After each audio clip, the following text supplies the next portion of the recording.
12 avril dernier, l'association Imagine le Monde s'est rendue dans le village de Kouassikro-Kane, situé dans le centre-est du pays, pour faire un état des lieux des avancées du projet Aonjoe.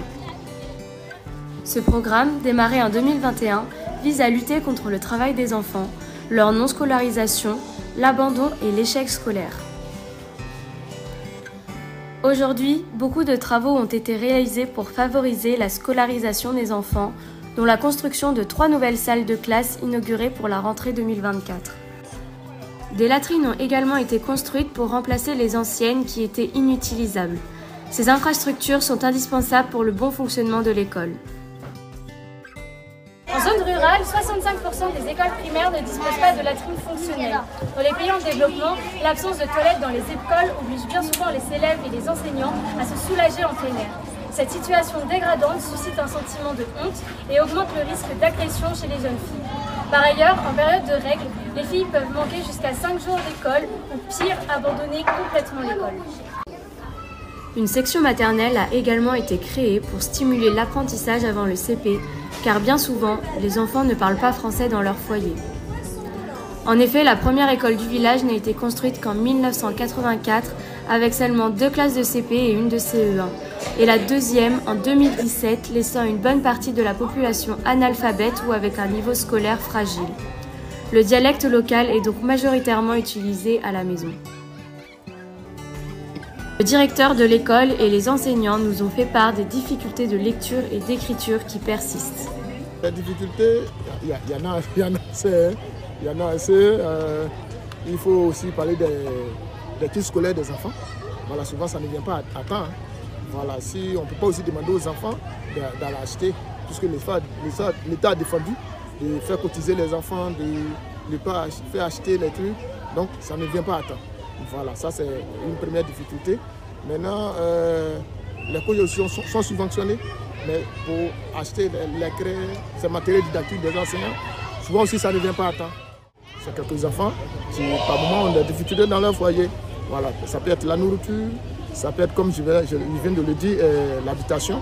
Si l'enfant ne dort pas, il n'a pas de lieu de dortoir, il n'a pas de dortoir, il ne peut pas venir à l'école. C'est ça. Il y a des progressions. Il y a des progrès. Les enfants, au début d'année, comme vous connaissez, au début d'année, c'est un peu timide.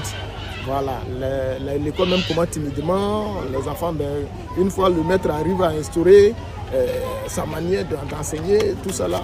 Bon, enfin, les enfants sont habitués au maître.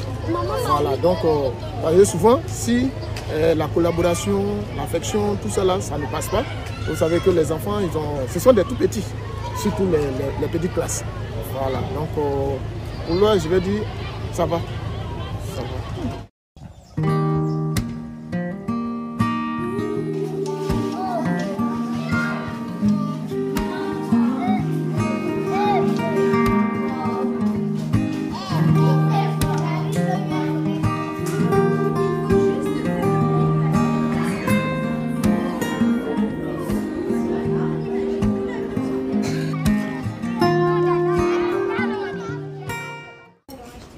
Jeanne, Zoé et Samuel, 3 bénévoles de l'association, sont actuellement au village pour proposer des animations culturelles et sportives aux enfants.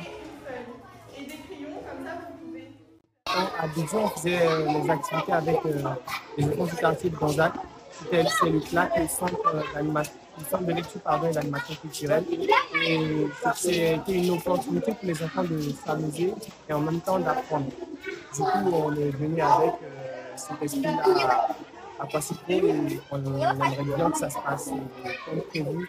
Et du coup, moi, j'ai prévu faire du sport, un peu une course avec des obstacles et tout. Il y a du dessin, il y a aussi des activités manuelles.